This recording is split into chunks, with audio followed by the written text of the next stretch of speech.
Bonjour à tous, nous sommes dans les locaux d'IG à Paris, avenue Georges V, avec Alexandre Baradez, qui est analyste qu'on retrouve notamment dans les médias, ça va être sur BFM, il y a beaucoup de gens également qui te suivent sur Twitter, on peut retrouver beaucoup de ses analyses.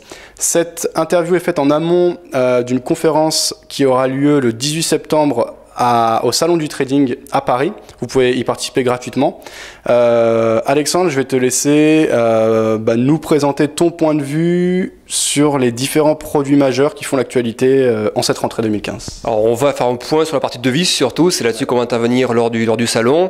Et effectivement, c'est une situation de marché aujourd'hui qui est très particulière parce qu'on approche, on a quelques jours de la réunion de la Banque centrale américaine, donc la semaine prochaine, et qui tombera d'ailleurs juste avant le salon sur lequel nous interviendrons. Et on se rend compte ces derniers jours, dernières semaines, qu'il y a un renforcement du dollar qui laisse penser que la Fed est même de relever ses taux. Alors c'est la grosse inconnue pour la semaine prochaine, mais en tout cas les opérateurs sur le marché se positionnent comme si la Banque centrale américaine allait relever ses taux. Et c'est vrai que quand on fait des projections sur les différentes paires de devises, et on va prendre la principale d'entre elles, à savoir l'euro par rapport au dollar, on voit bien qu'on est en train d'attaquer actuellement des zones de support. On est aujourd'hui même par exemple dans la zone des 1,1130, 1,1140 et c'est une zone très importante. Ce sont des moyennes mobiles daily, 50 et 100 périodes, en dessous desquelles il n'y a plus grand chose avant des supports obliques qui remontent à plusieurs mois en amont et qui se trouvent dans la zone 1,09, 1,0950 et ensuite 1,08. Donc clairement je pense qu'on est sur une phase moyen terme de renforcement du dollar et que même s'il n'y avait pas de relèvement de taux de la Fed dès le mois de septembre, la tendance de fond resterait quand même celle d'une banque centrale américaine qui est très à l'écart des autres, qui elle réfléchit à relever ses taux, même si ce n'est pas septembre, on sera peut-être le mois d'après et lors des prochaines réunions.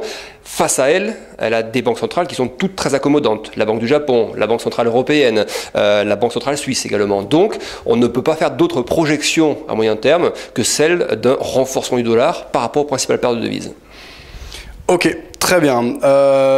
Effectivement, on approche de plus en plus de cette date fatidique, d'ailleurs qui correspondra à un jour près au salon, donc il y aura sans doute beaucoup de choses à dire.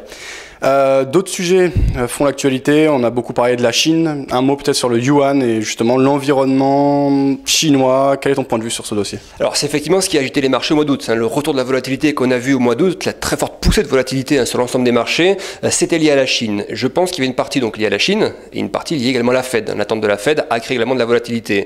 Sur la Chine, on a des déclarations d'autorités chinoises depuis pas mal de jours maintenant qui laissent entendre qu'il y aura un soutien des autorités à la fois gouvernementales sur des questions fiscales, des questions d'investissement, des questions budgétaires. Donc on voit bien que la Chine ne veut pas laisser ralentir son économie et quand on l'attend sur la question du yuan, sur les fameuses dévaluations, elle répond, et le Premier ministre a déclaré aujourd'hui même d'ailleurs, que la dévaluation du yuan n'était pas appelée, n'était pas amenée à être continue. C'est-à-dire que les autorités chinoises envoient un message plutôt neutre à moyen terme en laissant entendre que les dévaluations correspondaient à l'évolution de la devise par rapport à l'économie chinoise. Donc une économie qui ralentit, il faut que la devise se dévalue un petit peu. Et ça, c'est une nouveauté également dans les propos. Il y a eu une référence qui a été faite aux autres devises qui se déprécient également. Donc la Chine dévalue parce qu'à côté également, on dévalue. La Chine se garde de toute guerre d'échange, mais également un ajustement de la devise par rapport aux autres actions de banque centrale.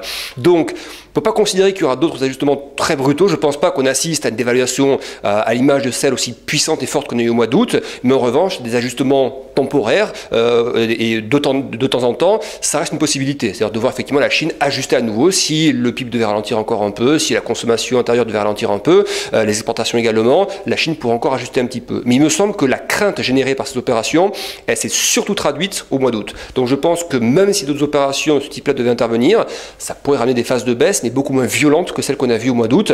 Donc je pense qu'il faut s'attendre à une certaine neutralité, un peu baissière quand même sur le yuan, mais moins de gros mouvements que ceux qu'on a observés au mois d'août.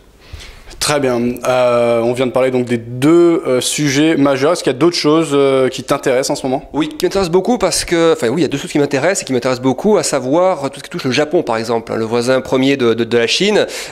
C'est intéressant parce que, au-delà des questions géopolitiques entre les deux pays, il y a des questions liées aux devises. L'action de la Banque centrale chinoise fait réfléchir la Banque du Japon sur sa stratégie monétaire à mener. On sait que la Banque du Japon, via les Abenomics, a décidé depuis 2012 d'adopter une politique monétaire ultra accommodante et le fait que le voisin chinois dévalue à son tour, ça laisse la porte ouverte à d'autres actions de la part de la Banque du Japon au moment même où la Fed elle, réfléchit à relever ses taux. Et donc cet effet ciseau au niveau des banques centrales me laisse penser que sur le dollar yen, par exemple, qui est une paire majeure également, d'autres épisodes haussiers et à plutôt court terme sont également observés. Donc je pense que c'est une paire sur laquelle il y a également pas mal de potentiel dans les semaines à venir à exploiter, toujours dans ce rapport de force entre les banques centrales qui aujourd'hui est très déséquilibré entre une Fed qui cherche à durcir et d'autres banques centrales, dont la Banque du Japon, qui n'a pas d'autre choix que de rester toujours accommodante.